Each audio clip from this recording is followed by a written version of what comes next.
고린도전서 6장 9절에서 20절입니다. 불의한 자가 하나님의 나라를 유업으로 받지 못할 줄을 알지 못하느냐. 미혹을 받지 말라. 음행하는 자나 우상 숭배하는 자나 간음하는 자나 탐색하는 자나 남색하는 자나 도적이나 탐욕을 부리는 자나 술 취하는 자나 모욕하는 자나 속여 빼앗는 자들은 하나님의 나라를 유업으로 받지 못하리라. 너희 중에 이와 같은 자들이 있더니 주 예수 그리스도의 이름과 우리 하나님의 성령 안에서 씻음과 거룩함과 어렵다 하심을 받았느니라. 모든 것이 내게 가하나 다 유익한 것이 아니요 모든 것이 내게 가하나 내가 무엇이든지 얽매이지 아니하리라. 음식은 배를 위하여 있고 때는 음식을 위하여 있으나 하나님은 이것저것을 다 폐하시리라. 몸은 음란을 위하여 있지 않고 오직 주를 위하여 있으며 주는 몸을 위하여 계시느니라. 하나님이 주를 다시 살리셨고 또한 그의 권능으로 우리를 다시 살리시리라. 너희 몸이 그리스도의 지체인 줄을 알지 못하느냐. 내가 그리스도의 지체를 가지고 창녀의 지체를 만들겠느냐. 결코 그럴 수 없느니라. 창녀와 합하는 자는 그와 한 몸인 줄을 알지 못하느냐. 일러스되 둘이 한 육체가 된다 하셨나니 주와 합하는 자는 한 영이니라. 음행을 피하라. 사람이 범하는 죄마다 몸 밖에 있거니와 음행하는 자는 자기 몸에 죄를 범하느니라. 너희 몸은 너희가 하나님께로부터 받은 바 너희 가운데 계신 성령의 전인 줄을 알지 못하느냐. 너희는 너희 자신의 것이 아니라 값으로 산 것이 되었으니 그런즉 너희 몸으로 하나님께 영광을 돌리라. 아멘. 간음하지 말라는 제목으로 하나님의 말씀으로 은혜를 함께 나누고자 합니다. 하나님께서 크신 은혜를 내려주시기를 예수님의 이름으로 축복합니다. 나는 생각한다. 고로 나는 존재한다. 근대 철학자의 아버지로 불리는 프랑스의 철학자이자 수학자인 데카르트의 명언입니다. 나는 생각함으로 내가 존재한다는 사실을 아는 것입니다. 내가 존재한다는 것은 존재해야 하는 이유를 발견한 것입니다. 또 존재해야 할 이유를 발견하는 것입니다. 어떨 땐 생각이 단순한 게 좋습니다. 또 단순해야 일을 시작도 하게 됩니다. 너무 복잡하면 오히려 일을 시작하는데 걸림돌이 될 수도 있는 것이죠. 그러나 인간은 보편적으로는 생각을 많이 해야 합니다. 무엇이 옳고 그른가를 생각하고 내가 지금 가는 길이 바른 것인가를 생각하고 항상 내 자신을 점검하는 것이 필요한 것이죠. 이 모든 것의 중심에 무엇을 지표 삼고 무엇을 향해 가는 것인가를 생각해야 합니다. 우리가 생각하는 그 기준이 그 지표가 올바르지 못하면 진리가 아니면 아무리 지표 삼아서 간다 한들 그것은 올바르게 갈 수 없는 것입니다. 그래서 우리는 때때로 열받지 않습니까? 아무 생각 없이 말하거나 행동하는 것을 볼 때 그것이 직접적으로 피해를 주거나 받거나 할 때는 매우 심각한 일이 아닐 수 없습니다. 다른 사람에게 상처를 줄 때도 또 다른 사람으로부터 우리 자신이 상처를 받을 때도 치명적이 될 수가 있습니다. 아무 생각 없이 말했는데 그냥 아무 생각 없이 행동했는데 신이 인간에게 내려준 최고의 선물이 있는데 그것이 곧 이성입니다. 생각할 수 있는 이성. 마음도 이 이성에서 비롯됩니다. 우리가 어떻게 마음을 먹고 행동해야 되겠다고 우리가 어떻게 마음을 먹고 그렇게 생각한 것을 실천에 옮겨야 되겠다고 하는 것도 인간 이성이 명령을 내리고 결정을 하는 것입니다. 그래서 우리의 마음 또 우리의 감성도 결국은 인간 이성이 어떻게 마음을 먹고 생각하느냐에 따라서 결정이 내려질 수 있는 것입니다. 모세가 시내산에서 하나님께로부터 받은 10계명, 10계명은 참으로 인간 생활을 최적화할 수 있게끔 하나님이 주신 내용입니다. 이 10계명을 잘 지켜서 살면 인간은 최대 행복을 누릴 수 있습니다. 그런데 어떻습니까? 문제는 살 수 없습니다. 매우 어려운 일입니다. 불가능한 일입니다. 그러나 이렇게 살아야 합니다. 이렇게 살아가는 것이 인간이 마땅히 해야 하는 일이며 창조자 하나님께서 인간에게 복을 내려주시고 심판으로 멸망에 이르지 않게 하시기 때문이죠. 또 이렇게 살아갈 수 있기 때문에 하나님이 인간에게 주신 것이라고 생각합니다. 10계명 중 제7계명인 간음하지 말라는 계명은 가정의 소중함을 말합니다. 가정의 중요성과 행복은 무엇으로 다 표현해도 표현할 수 없습니다. 이 가정에서 인간이 납니다. 요셉과 마리아에게서 예수님이 탄생합니다. 아담과 하와가 먼저 하나님으로부터 지음을 받고 가정이라는 공동체를 선물로 부여받았습니다. 그 가운데 자녀가 납니다. 장성합니다. 자자손손 민족이 이어집니다. 민족이 가정을 통해서 결국 이룩됩니다. 가정이 국가의 최소 단위이지만 가장 기초 단위입니다. 그리고 가장 중요한 국가의 단위입니다. 기초가 문란하면 그 다음은 사회가 문란합니다. 사회가 문란하면 국가가 문란하고 기강이 흐트러집니다. 결국은 국가가 무너집니다. 그러므로 가정은 가장 기초적이면서 한 나라를 지탱하는 아주 중요한 단위라고 할 수 있습니다. 유황 불러서 심판을 받은 두 나라 소돔과 고모라의 멸망을 아실 것입니다. 두 나라의 멸망은 가정의 문란이 원인이었습니다.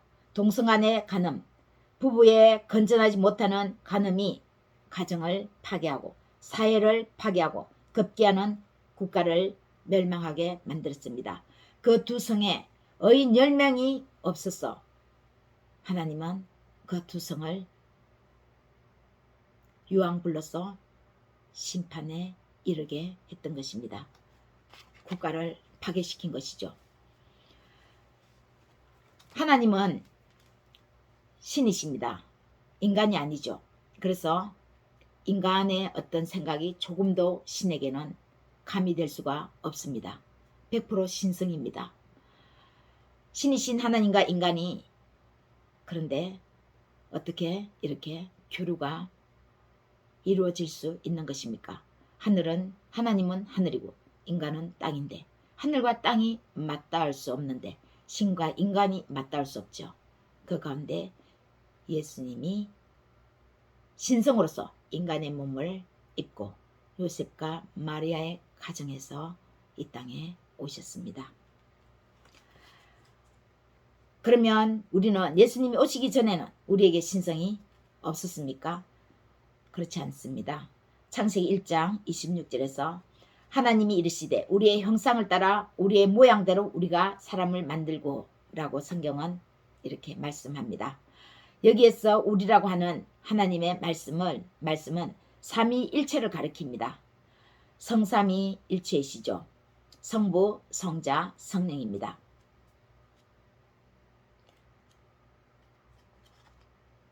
여기에서 우리가 하나님의 형상인 성령이 있음을 알 수 있습니다. 요한복음 1장 1절에서 태초에 말씀이 계시니라. 이 말씀이 하나님과 함께 계셨으니 이 말씀이 곧 하나님이시라.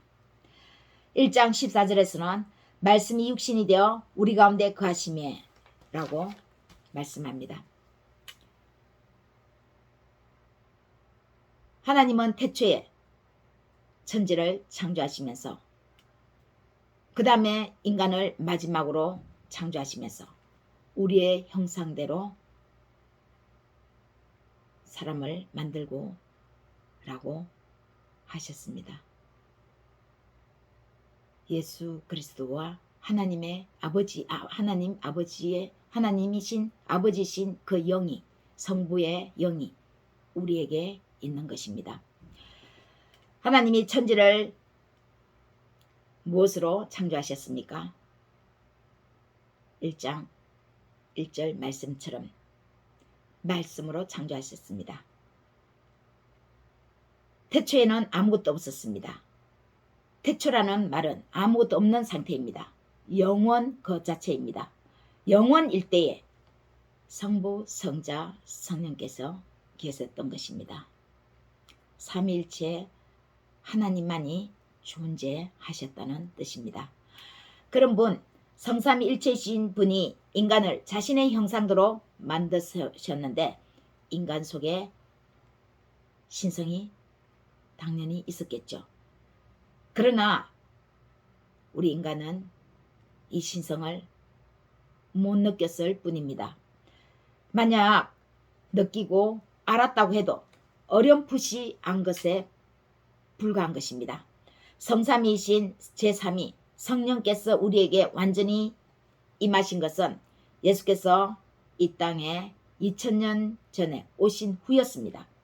예수님이 오셔서 하늘의 진리신 천국 복음을 우리에게 가르쳐 주시고 그 복음의 절정이신 자신의 생명을 우리에게 주신 십자가에서 죽은 이후 그 후 부활하셔서 성천하신 다음 성령님이 우리에게 오심으로써 우리는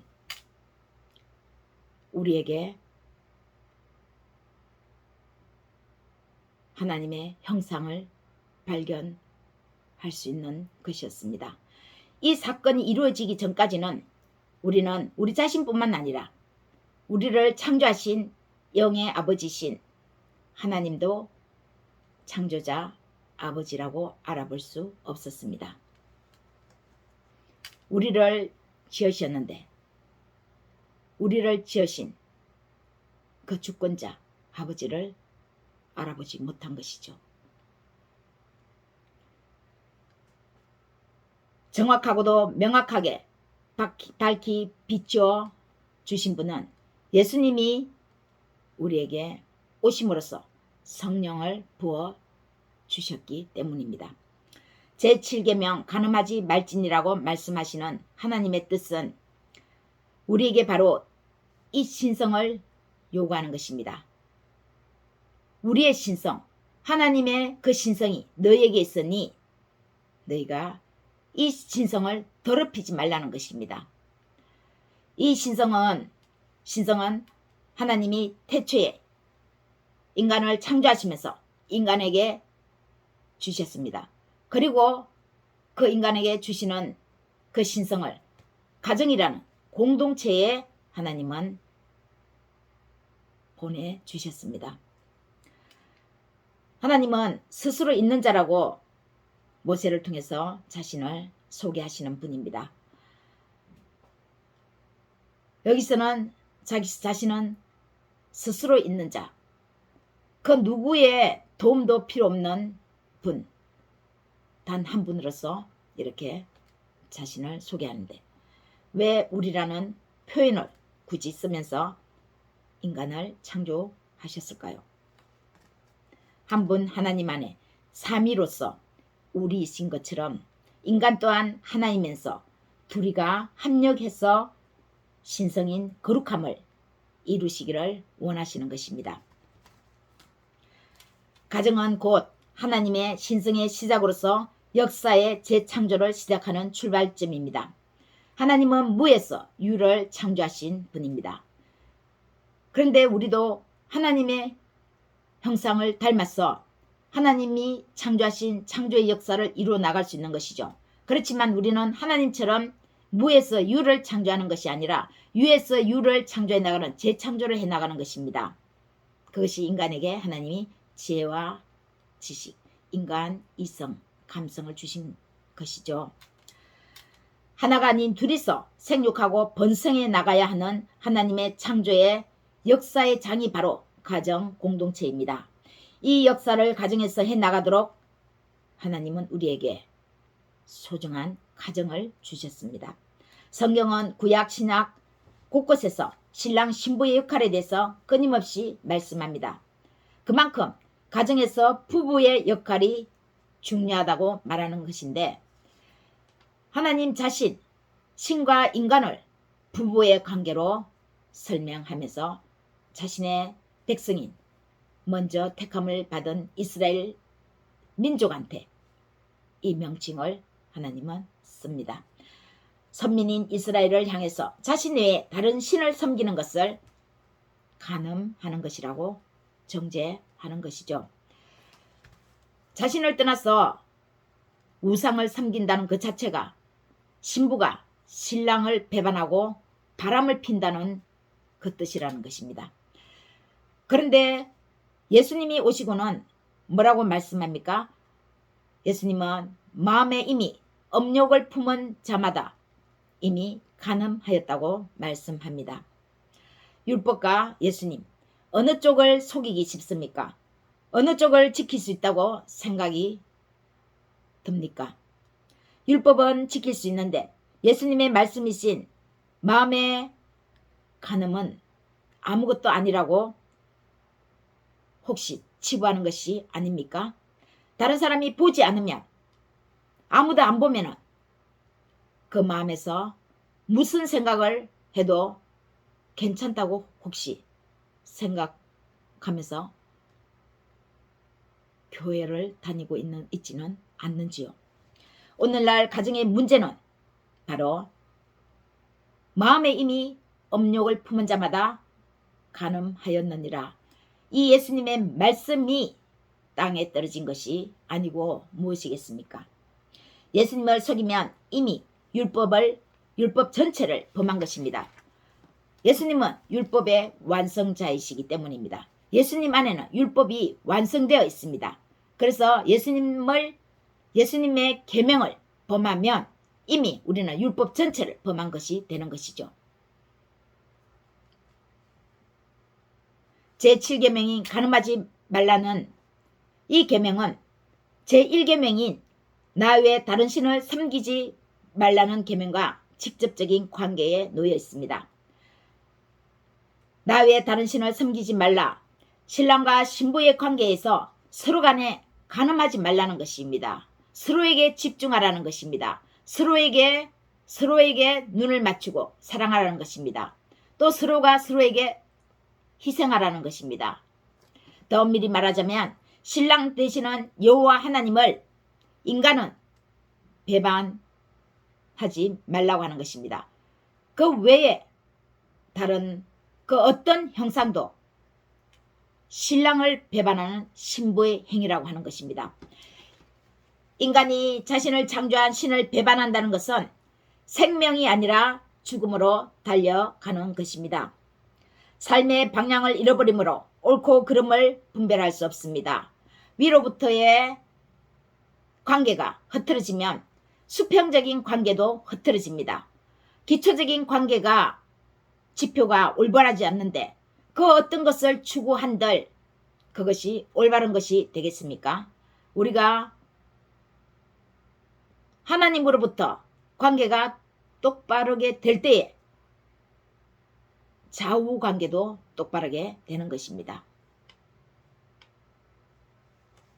거기에서부터 삶의 지혜와 지식을 우리는 얻어오기 때문입니다.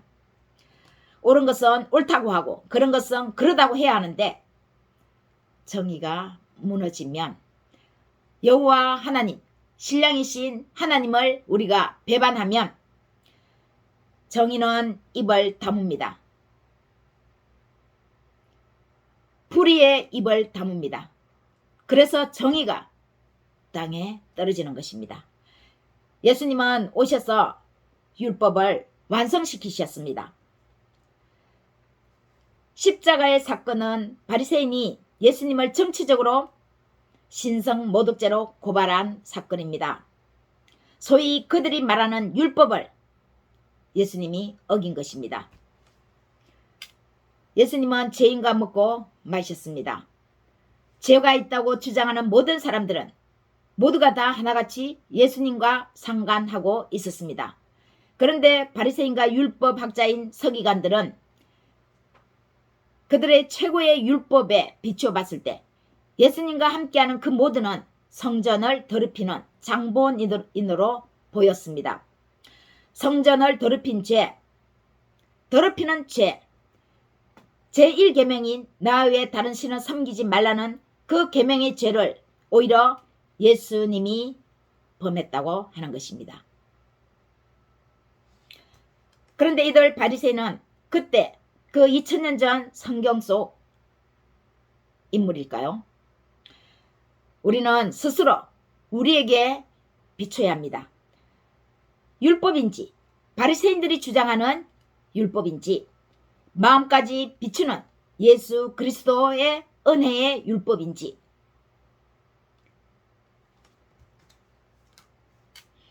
돌에 새긴 율법은 우리의 외모를 평가하겠지만 예수 그리스도는 우리의 마음판에 새겨지는 것입니다.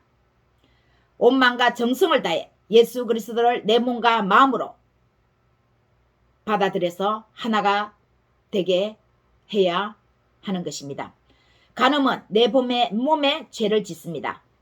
하나님이 거하시지 못하게 하는 창녀의 마음입니다. 아무리 교회를 열심히 다니고 겉으로 율법을 잘 지켜도 마음에 이미 음욕을 품고 교회를 다니고 율법을 형식적으로 잘 지켜도 이미 마음에서 우리가 하나님의 이 법을 예수님의 법을 따르지 않는다면 지키지 못한다면 이미 우리는 창녀의 마음입니다. 이곳에 어찌 거룩하신 하나님이 계시겠습니까? 하나님은 우리의 거룩한 곳에 거하십니다. 신성 그 자체이기 때문에요. 그러면 마지막으로 어떻게 이 거룩함을 우리가 유지하고 지켜나갈 수 있는지에 대해서 몇 가지 살펴보고자 합니다. 첫 번째는 게으르지 않고 자기 자신에게 맡겨진 사명을 충실히 이행해야 하는 것입니다. 우리는 우리의 할 일을 게을리하면 엉뚱한 생각으로 사로잡힐 수 있습니다. 할 일을 게을리하면 시간이 남겠죠. 그 남는 시간에 마귀는 우리를 그냥 놔두지 않습니다. 바로 공격합니다. 인간의 마음에는 선한 것이 채워지든 악한 것이 채워지든 반드시 어느 한쪽이 점령하고 지배하게 되어 있습니다. 인간의 마음이 공터처럼 비어 있을 수는 없습니다. 그렇게 비어 있는 인간은 단 한 명도 없습니다. 도둑질을 잘하는 사람이 낮에는 도둑질을 안 하고 궁리하죠. 밤 되면 어떻게 어떤 방법으로 도둑질을 잘할 수 있을까? 그 사람은 그런 마음으로 자신의 마음을 채웁니다. 선한 것이 채워지든 불의한 것이 채워지든 인간의 마음은 어느 것으로든 채워질 수밖에 없습니다. 우리의 사명, 내가 해야 할 일에 게을리해서 빈둥빈둥하면 악한 생각이 들어오는 것이죠. 그래서 선한 일에 열심을 내야 합니다. 그 선이 예수 그리스도이고 그리스도 예수 안에 거해서 그 안에서 그가 기뻐하는 일에 우리는 참여해야 합니다. 그러할 때에 우리의 사명을 다 할 때에 마귀는 우리를 공격하지 않습니다. 두 번째, 언제나 이렇게 예수님과 함께 있어야 합니다. 이것은 늘 깨어서 자신의 마음을 지키는 것입니다. 무릇 성을 빼앗는 것보다 자기 마음을 지키는 것이 더 어렵다고 잠언에서 말씀합니다. 혼자 있는 것이 위험합니다. 인간은 강한 것 같지만 나약하고 취약합니다. 그래서 공동체를 이루어야 하고 공동체에서 때로는 분리되어서 너무 오래 자기 혼자 지내는 것은 위험합니다. 혼자 있으면서 선한 일의 완전함을 지키기란 쉽지 않는 것입니다. 혼자 있을 때 범죄가 일어날 수 있습니다. 혼자라고 생각하면 어두운 생각이 불쑥불쑥 스며들기가 쉽습니다. 은밀하게 보는 비디오, 야한 영상, 아무도 없다고 생각할 때 저지르는 거짓말, 이 모두가 아무도 보지 않는다고 하는 그때에 하는 인간의 행동들입니다. 요셉이 어떻게 했습니까? 마음에 간음의 죄가 자신을 유혹할 때 그 집에는 하인이 한 명도 없었습니다. 단둘이 집주인과 여주인과 요셉 자신뿐이었습니다. 그 순간 요셉은 하나님이 자신을 보고 계신다는 것을 자신의 눈으로 보았습니다. 그는 늘 혼자가 아니라 하나님이 자신과 함께 있었습니다. 그 여주인의 눈에는 안 보이는 하나님을 요셉의 눈에는 보였습니다. 세 번째는 오해가 될 만한 행동이나 장소에 가지 않는 것입니다. 아니 땡 굴뚝에 연기 나랴 라는 말을 우리는 늘 상기해야 합니다. 설령 음란한 짓을 하지 않았더라도 오해를 살 수 있습니다. 그러나 그 오해가 왜 생겼는지 곰곰이 생각하면 말과 행동이 그런 단서를 제공했다는 것을 느낄 수 있습니다. 말과 행동, 언행을 삼가 조심하고 또 조심해야 되겠구나 하고 생각해야 하는 것입니다.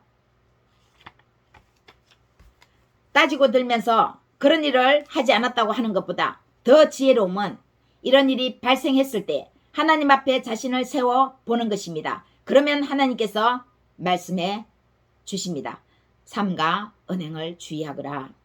그런 장소에는 발을 들여놓지 말거라. 앞으로 걸으면 된다. 앞으로 걸으면 된다. 우리는 중요한 것은 앞으로 안 하면 되는 것입니다. 어제까지 그렇게 했어도 앞으로 안 하면 되는 것입니다. 하나님이 우리에게 원하시는 것이 바로 이러한 것입니다. 네 번째는 보고 듣고 읽는 것에 유의해야 합니다. 보인다고 다 봅니까? 들리는 대로 우리의 귀를 열어둬야 되겠습니까? 잘 보고 잘 들어야 합니다. 보지 말아야 할 것을 보지 않고 듣지 않아야 할 것을 피하는 것은 그것이 지혜입니다. 읽는 것 또한 매우 중요합니다. 건전한 책, 우리의 삶을 선하게 이끌어가는 책을 읽고 마음에 묵상해야 합니다. 이것을 가정에서 모범이 되어야 하는 것입니다. 한 나라의 흥망성쇠는 가정의 흥망성쇠에 달려 있습니다. 신성한 성품의 가정은 사회를 건강하게 만듭니다. 국가를 건강하게 만듭니다. 신랑과 신부의 관계인 교회를 건강하게 만드는 장본인이 되는 것입니다.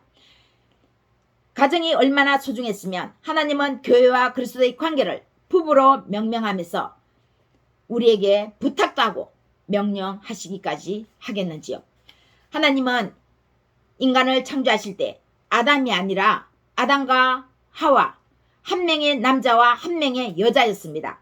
그래서 가정은 천륜에 의한 신성한 곳입니다.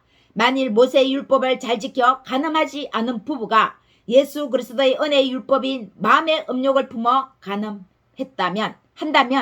지금도 여전히 하고 있다면 이런 부부가 교회에 출석하고 사회에 국가의 중요 요직에 앉아있다고 가정해 봅시다. 인간은 영장의 동물, 영의 동물입니다. 말하지 않아도 전해지는 것입니다. 말하지 않아도 그 기류가 다른 사람에게 전달되고 다른 사람에게 영향력을 미칩니다. 철학자 데카르트가 이렇게 말한 것처럼 만물의 영장은 그 자체로서 그 모습 그대로 다른 사람에게 영향력을 미치는데 그것이 공동체에 영향을 치명적으로 미치게 되는 것입니다. 육체로 심고 육체로 거두는 일생이 되는 것입니다. 아무리 교회를 열심히 다녀도 하늘 문은 열리지 않습니다. 요한계시록을 보면 천국은 하늘문은 12문이 있다고 합니다. 동서남북 세 개의 문으로서 12문이죠. 그 12문이 정확하게 어떠한 문인지는 우리는 다 알 수 없습니다. 그러나 그 문은 바로 예수 그리스도의 장성한 분량에 이르는 문이 아니겠는지요. 예수님을 믿는 순간, 그 순간 우리는 다 된 것처럼 생각하기 쉽습니다. 그러나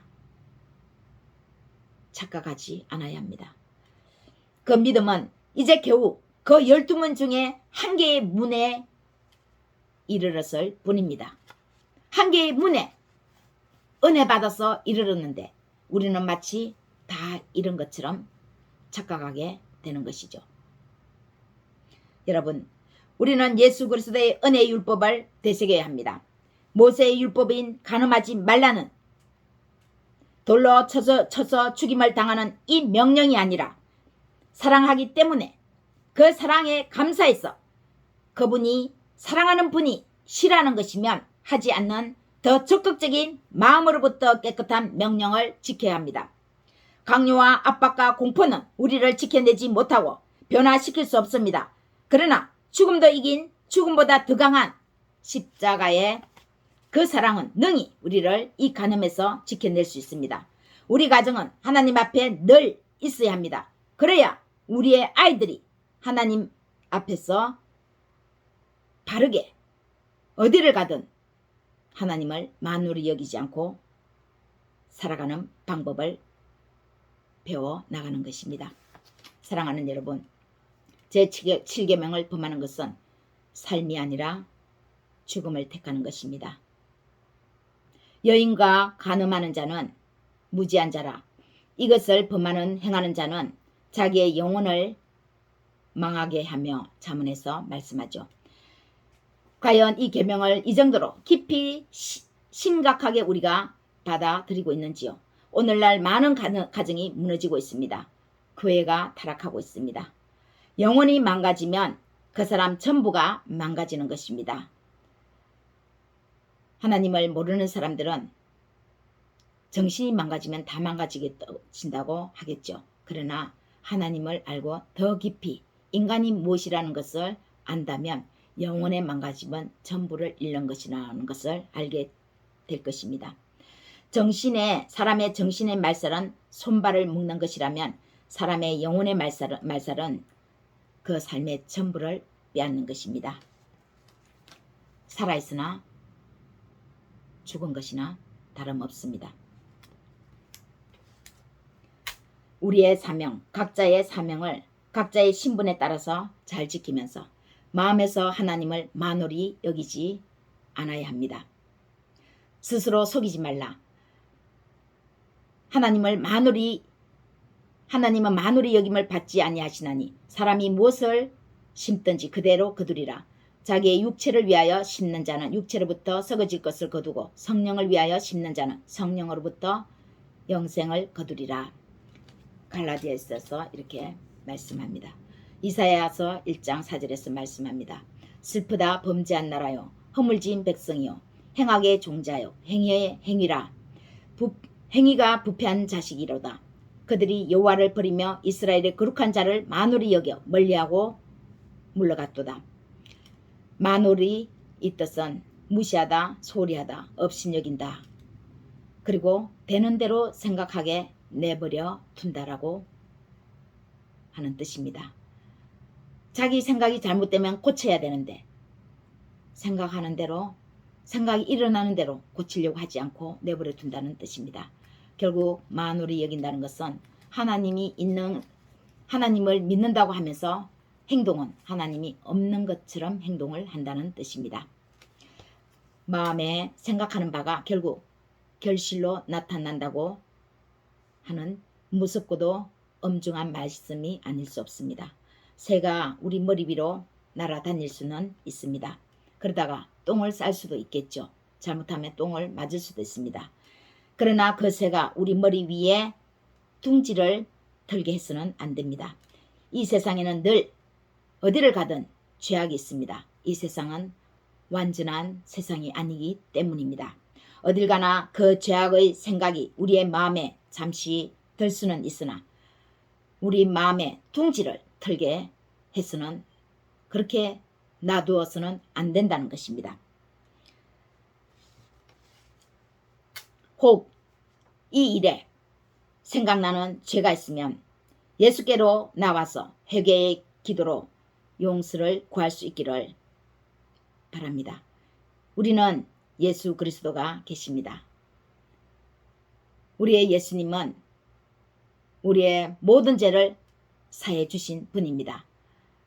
사해 주셨지만 생각이 나서 죄가 생각난다면 또 그때그때 기도하고 하나님 앞에 회개하고 용서를 구하면 하나님은 우리의 모든 죄를 또 용서해 주십니다.